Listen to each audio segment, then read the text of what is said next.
What's up, guys? Welcome back to another episode of the Scalp Solutions podcast. I am your host, David Santiago, and today I have with me Clayton Rush. What's going on, my brother? Hey, how you doing? How you doing, bud?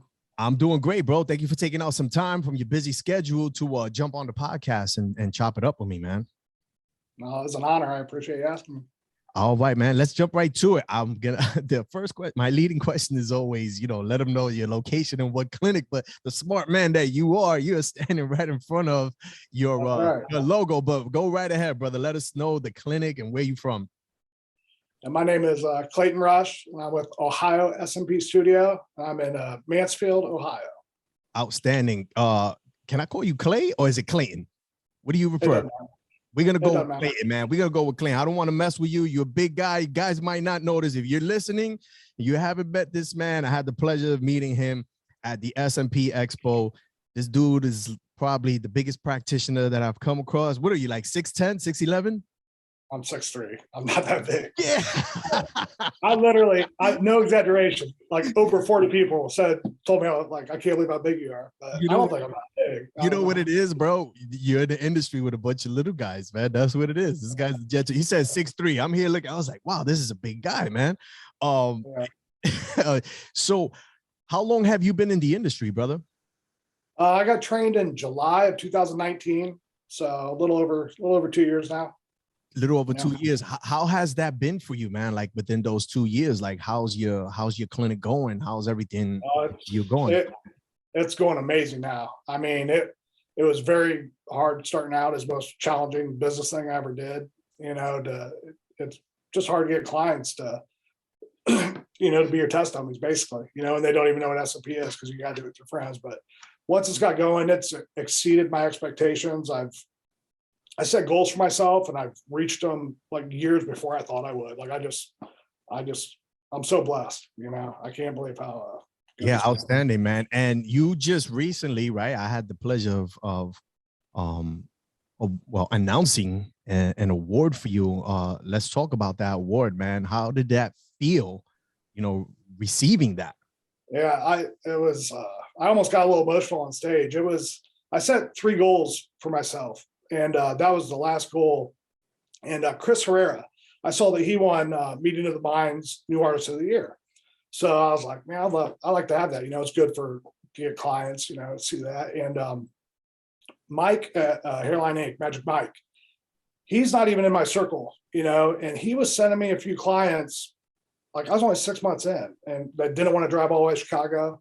And like I'm texting him and thanking him. We became friends. And then he told me he's going to nominate me for New Artist of the Year at Meeting of the Minds. And I was like, wow, somebody from outside my circle. And then he's an OG in the game.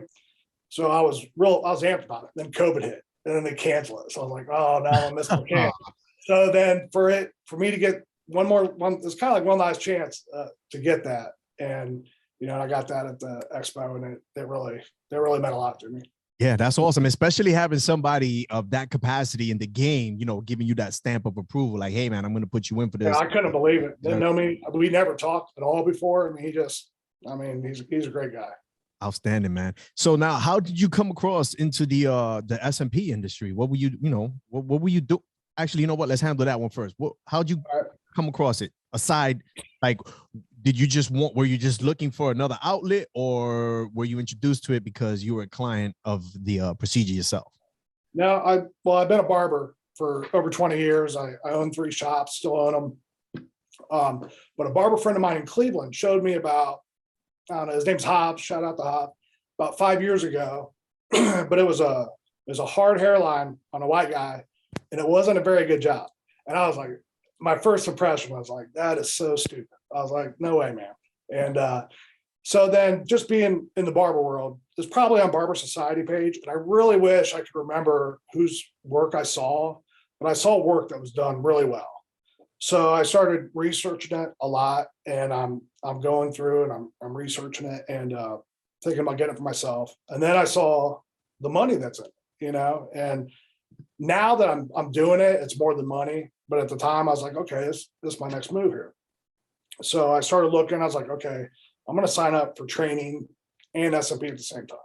So the first people I find is Brandwood Clinic, Paul Clark. And I was like, well, I can't fly to England 3 times, you know? So I was like, all right. So I keep looking and I find all the girls from Australia, Susie, Caitlin. I mean, everybody there is good. I don't think there's a botched SMP procedure That's in coming Australia. out of there. I mean, they're amazing. And I was like, well, that's even farther. That's not going to happen. So then I started searching in the US and I came across Jeff and Masood with Leaders Academy. And that was the style I wanted on my head. That's what I chose them solely on their work, you know. And so I called up Jeff and I was actually done with my training before I even finished my SMP on my head. So you did your training.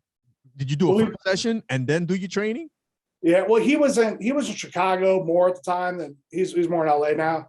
And so it was like my second session. So I stayed for, you know, like a week or whatever, did my session, and then I did the training, and then I hung out and shadowed him, and so I kept going up to Chicago a lot and watching him, shadowing him, and he taught me a lot, you know. So awesome. So you mentioned prior to SMP, you were a licensed barber. Are you still cutting? Like, do you still take barbering?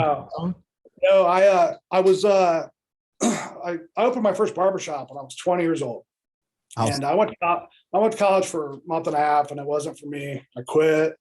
Me and my dad get in a fight. Like an hour later, I'm sitting at the table with my mom, and I was like, "Mom, I can't write papers for 5 years.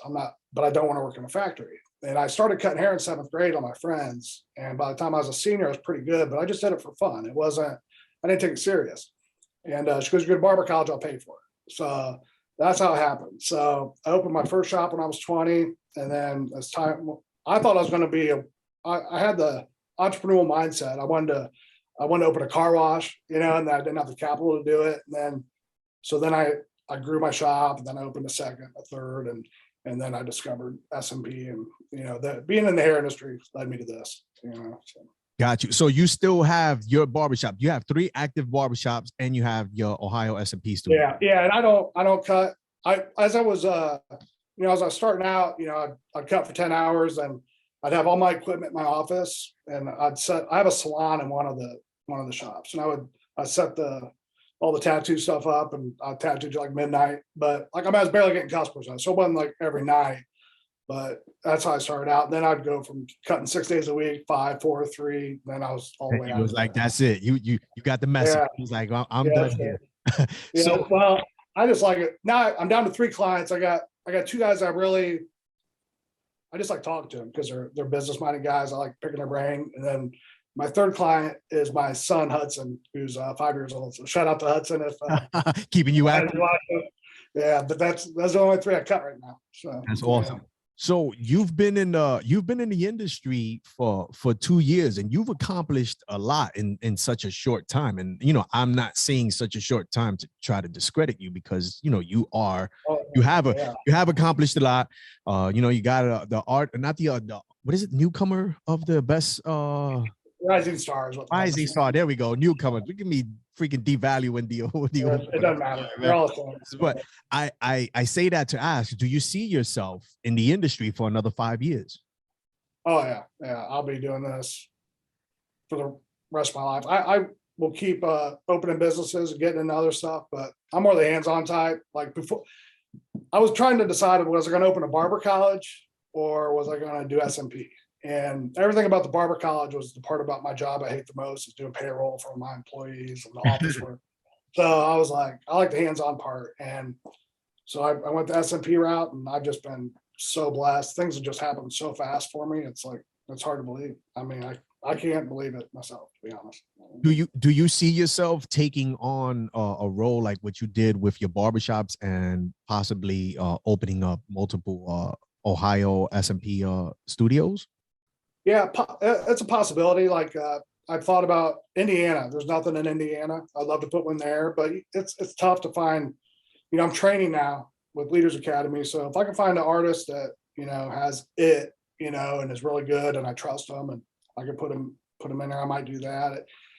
Ever since I was 20, I set one goal at a time. Sometimes they're small goals, sometimes they're big goals, but I just focus on that one goal, and I don't think about the future goals. So right now, I don't know where I'll be for sure 5 years from now, but I'll definitely be doing SMP full time. But I don't know if I have multiple studios or just this one. But we'll see what happens. You know. Got you. And so you were trained by leaders with Jeff and Masood, you know, shout out to them. And they also do your procedure. But now, you know, you like you mentioned, and I wanted to get into that, you're also now training. So like you're part of the leaders team. I mean, like, dude, not a lot of people get to grow and work alongside with guys of that capacity, man. So like, how was that for you receiving that, whether it be it was a DM or a phone call or email? Yeah. It's like, hey Clayton, man, we want to bring you on board with us and make you part of our training team. Yeah, well, the crazy thing is, I mean, obviously when you get started in this, you know, you call your mentor a lot. You know, every client, sending pictures, calling them. And then the phone calls turned into a friendship. Me and Jeff become pretty good friends. And believe it or not, when he asked me to start training, at first I said no. And it wasn't because I didn't want to. I thought I wasn't ready. I wanted, you know, I don't want to do a disservice to my students. I wanted to get enough heads in, you know, where I felt like I don't want to like them ask me a question. I'd be like, well, let me ask Jeff first, you know? So right. I waited probably maybe 4 or 5 months, you know, before I accepted it and went with it. And then I flew out to LA, did my first training with Jeff, and then I've done a few trainings since. So I'm pretty new to the training, but I like it. It's fun. Yeah. That's awesome, man. You know, my hat's off to you for being transparent and just saying that, you know what, you said no first because you didn't feel like you had that experience yet to go out there and train. And I don't want to start tapping into that, but you and I both know that in this industry, we're starting to see a lot of that coming up, where we have some artists that are new and are not experienced, and they're already offering training. Yet here we have you, who's being approached by, you know, one of the OGs in the game in regards to like the training and the establishment that they've developed, and you were like, no, because, you know, I'm not ready. So my hat's off to you for that. But listen, that's also why you're at, you know, the level that you're at now, because, you know your capabilities. Yeah. I don't know what level I'm at, but I'm happy with where I'm at, but I'm still I mean, listen, man, I appreciate you being humbled, but you have accomplished a lot in the short time that you've been in the industry. That being said, what has been one of your biggest failures, and what did you learn from that experience?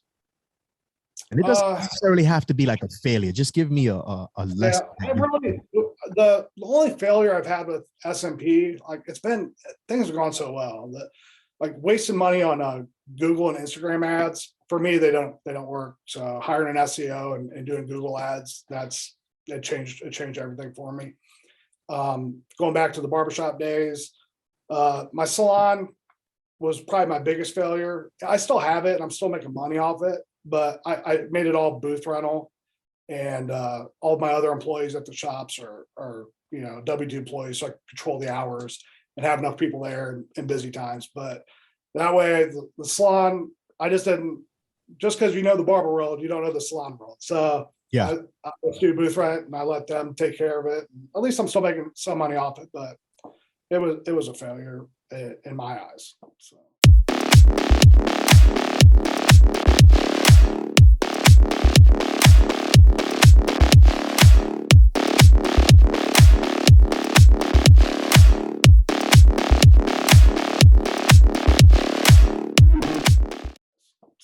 Okay, gotcha. You learned, but you experienced something from it. That's right. You took something good came out of it. All right. So if you could be remembered for anything in this industry, what would it be?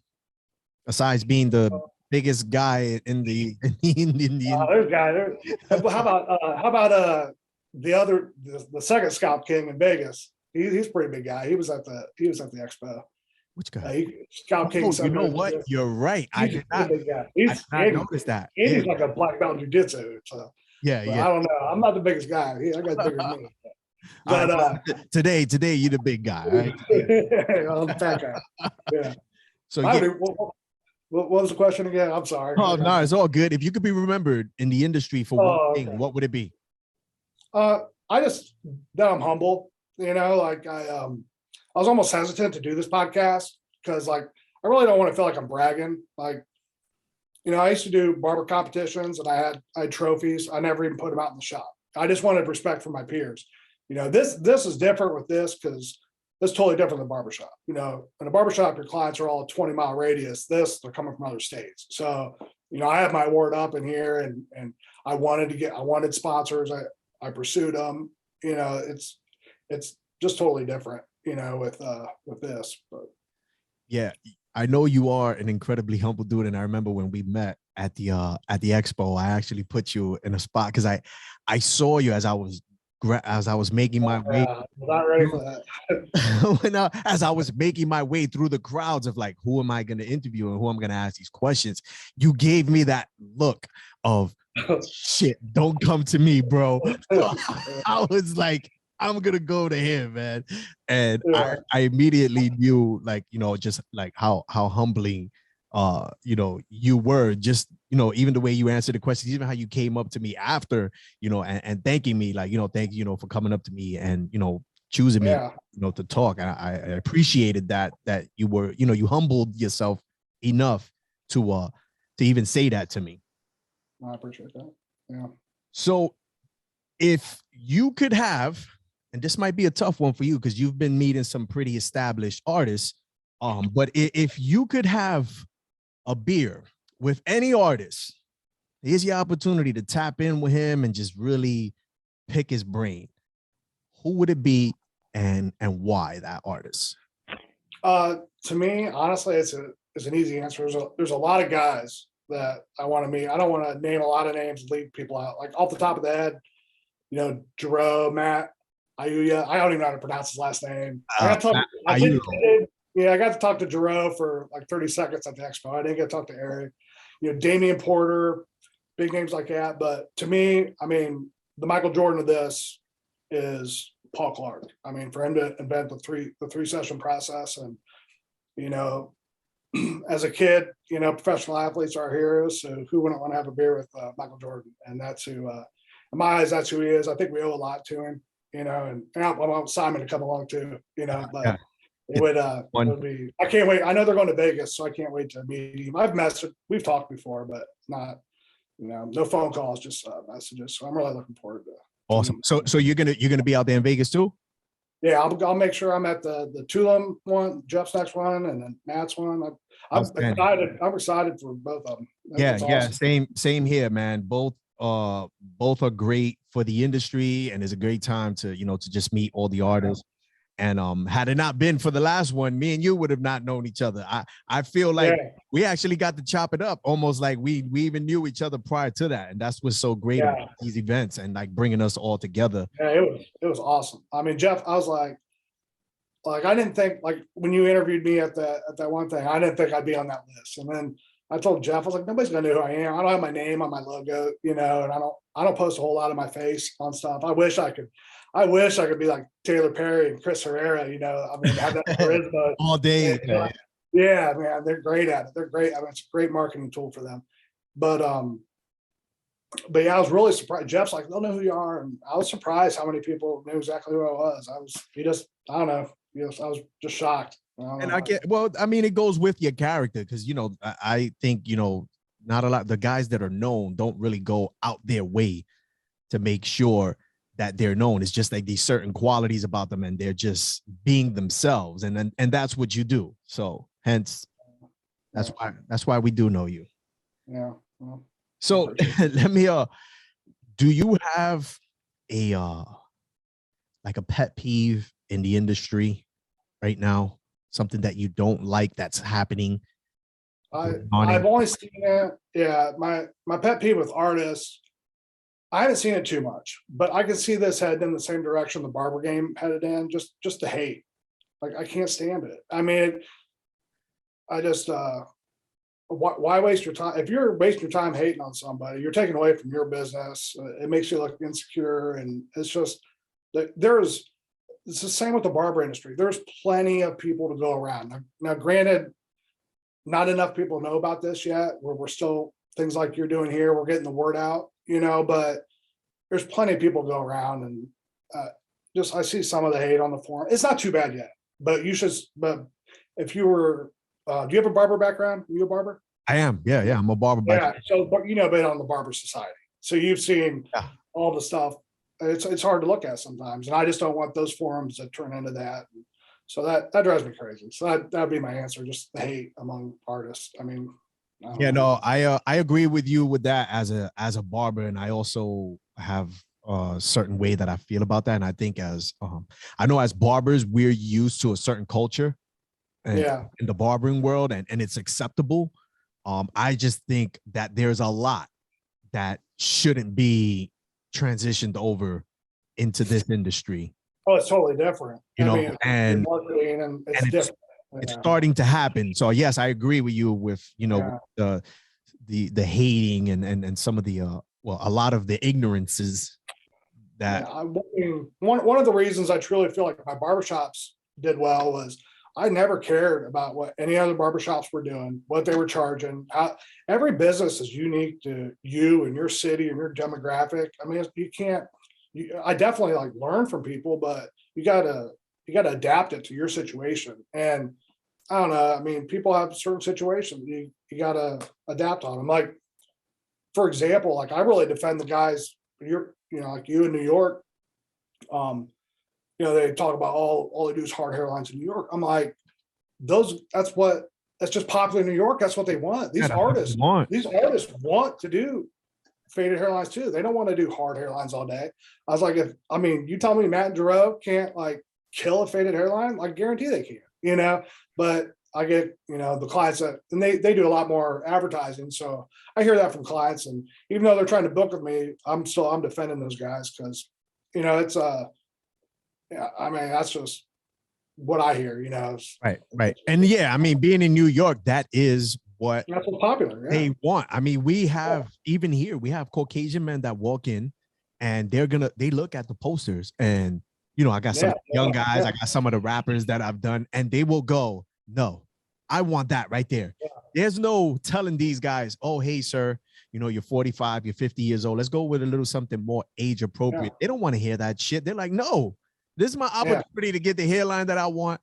I want that right there, buddy. And so what are you to do as an artist? You're not just going to say, well, I'm not going to do that because it's not going to look good for me. No, you're going to give them what they want. You're not going to. Right. Some of them do come in with a botched job and be like, I want this. And he's like, oh, well, that's not a professional job, but I can make it look like that. Yeah. These guys are paying a lot for our services. And you can't hate on it. You don't know the story. That's what that client wanted. That's what that client wanted. Right. So. Yeah, I agree with you on that and your mindset with the barbering stuff. So what do you think this industry is going to look like in 5 years, bro? For sure, it's going to do nothing but get better. How fast it will get better, I don't know, or more popular, I don't know. I've never seen a poll. I'm in Ohio, I'm in the Midwest.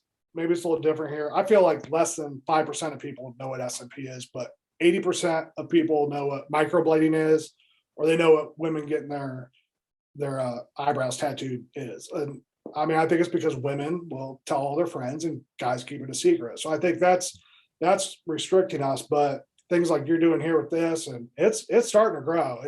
Is it going to be 2 years before it explodes, 10 years before it explodes?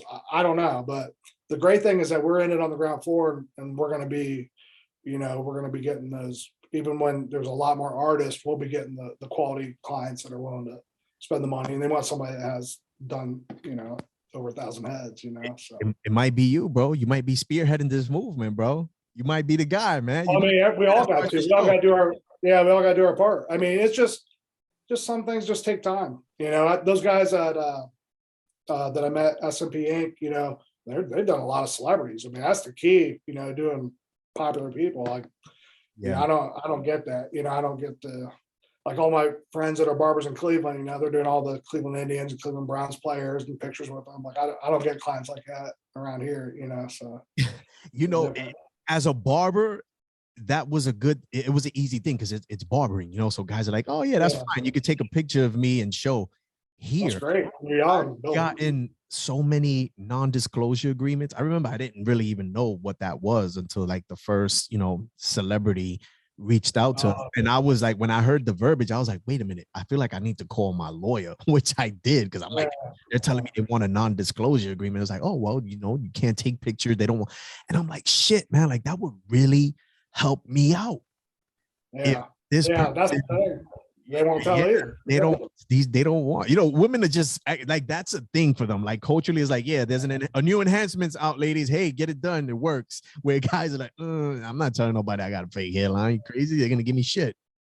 Yeah. So yeah, I don't know.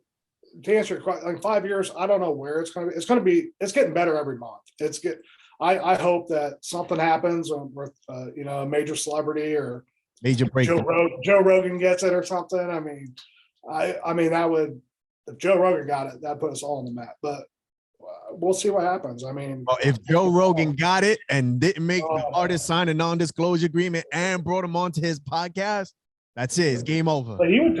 I guarantee he would tell everybody about it. I guarantee you'd see it.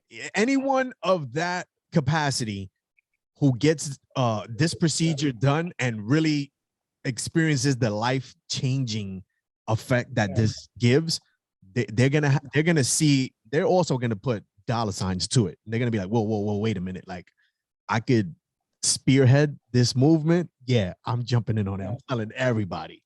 It's gonna happen. Just do it out of kindness. I mean, he'll put a guy on there that wrote a book and he'll become a bestseller. I mean, but it's just somebody like that. What might make make our stock rise super fast, or we may just keep moving slowly up. I don't know what's going to happen, but we're not going to go backwards. We're definitely moving forward, and it's getting bigger. So, you agree that it looks promising? Oh yeah. It looks real promising. Yeah. Got you. I want to talk about, you know, the tools and equipment that you use. I know sometimes it comes across somewhat secretive. I don't know why. Because it's not like if you told me what you use doesn't mean I'm gonna be just as good as you. You know, I need to know your technique and the experience. Anyway, this is what I'm only saying that because this is why I'm asking that question. You know, we get a lot of new guys that are listening to the podcast, and I know you can relate. In the beginning, you were like, "What machine am I gonna use? You know, needles am I gonna use?" So, what equipment is it that you use? Like, what kind of machine are you currently using right now? The machine I'm using right now is the Flux S, and I love it. At the beginning, I really haven't tried a whole lot of stuff.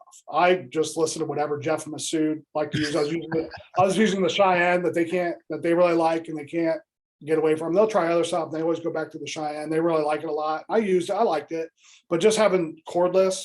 Then I went to the Flux, and then they came out with the Flux S with the more tapered handle. I like it better, and I love that machine right now. I mean, but I've never, like, I have nothing against Bishop or anything, but I've never used one of their machines or one of their needles. So David Hoffer, send me something, David. I'll try it out. But there you go, Dave. If you listen, man, send my boy Clayton some needles, man.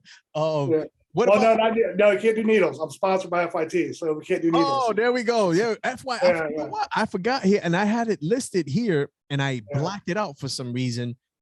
With FYT. So let's talk about needles quickly. What it is? What needles do you use? Obviously, we know it's FYT, but what numbers? Yeah, I'm on the FYT, the pink team, the pro team for the pink. So I like the pink. Yep. I've used the green. Green are great too, but I like the pink a lot better. And so which ones though? Because I know they have different sizes. Do you have a go-to? Do you have a go-to? Yeah. I try to use the smallest needle I can. It just depends on the person's scalp. Like they came out recently with the 0405, which is like 0.15 and 0.18. And I really like the 05, the 0.18. I use that. Sometimes I can use that on some guys, almost their whole head. But the 4, I only use that on like faded hairlines, like on the fringe. It's a really small needle. But I use everything. I use the 06, the 08, the 10. It just depends on what I need to use on the client. But those needles are so much sharper. Like when I first learned how to do it, like on an African-American client, like their scalp on average is thicker. And we would I was taught you start with an 8. But now these needles are so sharp, I start with a 6. yeah. my African They are American. pretty sharp. So, yeah. So, I mean, they're all small. The key is just use the smallest one that'll deposit the pigment, you know. And talk to us about this. How'd you get sponsored by FYT? Did they approach you? Did you send them an email and were like, hey, check out my work? I think I could be of value or an asset to the movement. How did that? Yeah, I mean, there's no doubt, like being affiliated with Jeff and knowing Jeff. I mean, I'm sure Jeff helped make that happen. I didn't reach out to them, but they asked me to be on the team, and and like, to me, that's I mean, I don't know. I mean, all the stuff I got is awesome, but that was just huge for me because FYT pink was just so big. You know, it was the first needles made from pointillism that I'm aware of. I mean, Jeff was a big part of that. Like, Jeff went over to China and helped develop those. I mean, so I don't know. I'm not gonna lie. Like, knowing people helps. You know, I want to be on this podcast with you right now if it wasn't for Jeff. You know, I mean, Jeff has done so much for me. You know, and so that's really he probably had a lot to do with how that happened.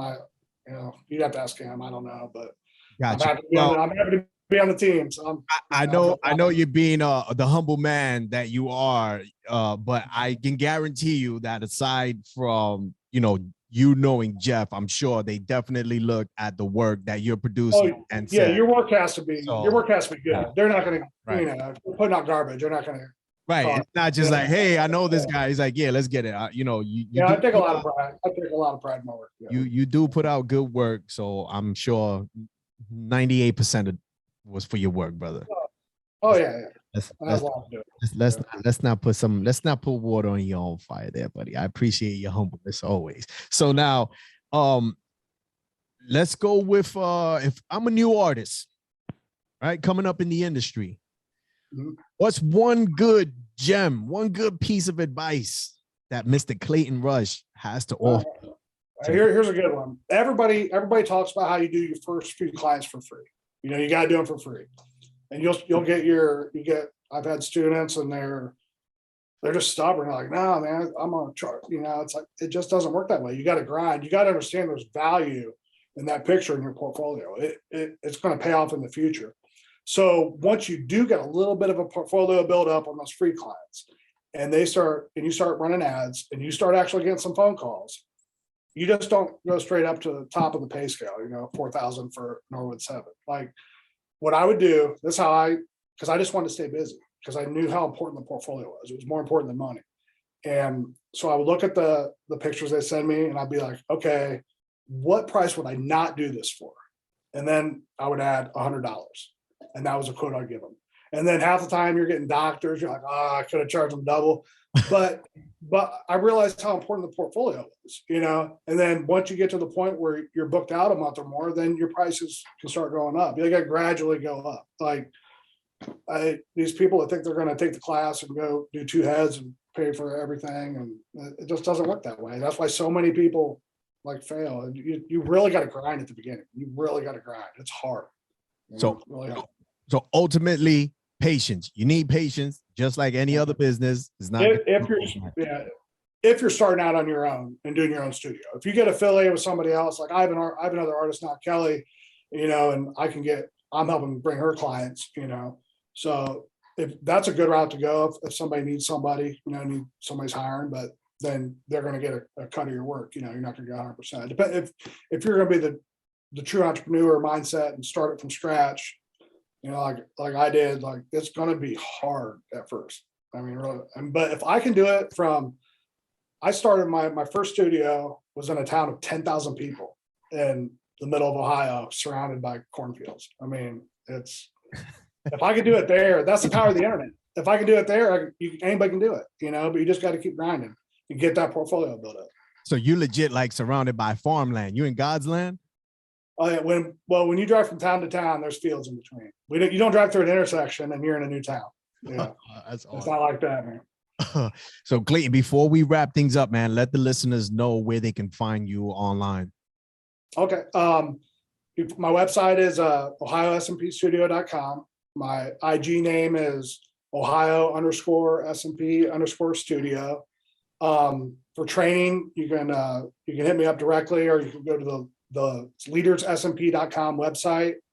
And also I'm sponsored by FIT and Ghost Pigment. If you go to prosmpsupplies.com, put the code in Clayton, you get 10% off your order. So outstanding. All right, you hear that, guys? You want to get that little 10% discount, you know where to go. Mr. Clayton Rush, I do appreciate you taking out some time to chop it up with me with the podcast. I appreciate you. You're an awesome dude, man. I love what you're doing. I wish you nothing but success, and I congratulate you in all the success that you have established already, brother. Oh, thanks, man. It's been so great meeting you and doing this. I feel honored to be on here. Outstanding, brother. The pleasure is mine. Thank you. All right, guys, we're going to wrap things up for this episode of the Scalp Solutions podcast. Until the next time, peace out.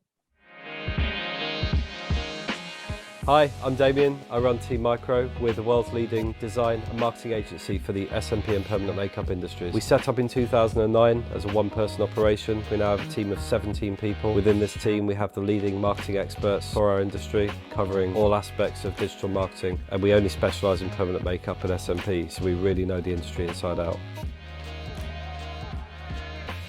When we take on a new project, we understand exactly what makes your customers tick. So we're able to build products that exactly match your requirements and theirs. We don't want to just build a site, we want to build a website that performs, that converts visitors into inquiries as readily as humanly possible. You're not just getting a website, you're getting a marketing machine that does everything that you need it to do to maximize the number of customers coming through your business.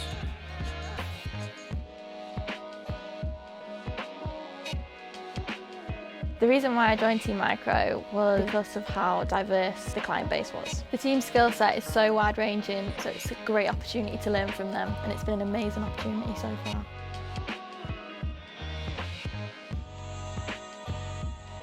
What I enjoy when working at Team Micro is you come in and the environment is just like perfect. Everyone's got a smile on their face, it's always positive. You never walk in, no one's in a bad mood or anything like that. For some reason you walk in and it's just, you immediately feel better coming into work.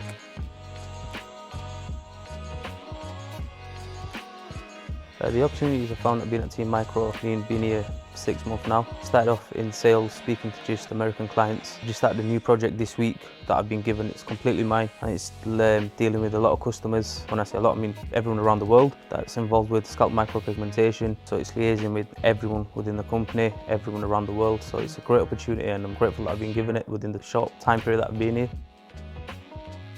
What I love about working at Team Micro is the freedom of the company. It's a really relaxed company. Damien's full of ideas, so it's constantly expanding as well. We'll come in every week and with this new venture in the pipeline. So yeah, it's just the expansion of the business. It's fresh. I enjoy working at Team Micro because of the team that I work with. I work with a lot of talented people. On top of that, they're also very nice people as well. So it's nice to come into work and feel kind of relaxed and that you can chat with people as well as kind of get work done and make decent progress on the project.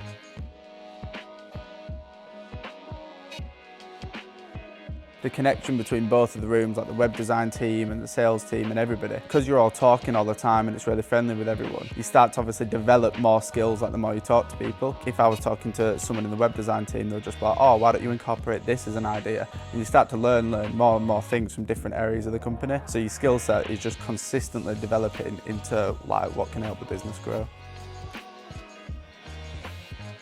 The reason I chose to join Team Micro was because I liked the way the company ethos looked. When I came for the interview, I liked the sort of vibe that was in the office. I really got along well with Damien and with Dale. And to be fair, just conversations that I was having with everyone were just really nice. I wasn't nervous, I just was put to ease as soon as I walked through the door. I really kind of enjoyed my time here. I don't think I'd kind of asked for anything else. It's like a home, second home. I'm looking forward to what my future holds here. In the next 3 to 5 years, I'll probably see the business growing even more. In the space of probably the past 6 months, it's gone from just 4 of us to 14 of us now. So yeah, I think it'll continue to grow. Where the limit is that, I have no idea. That's the interesting part, I guess.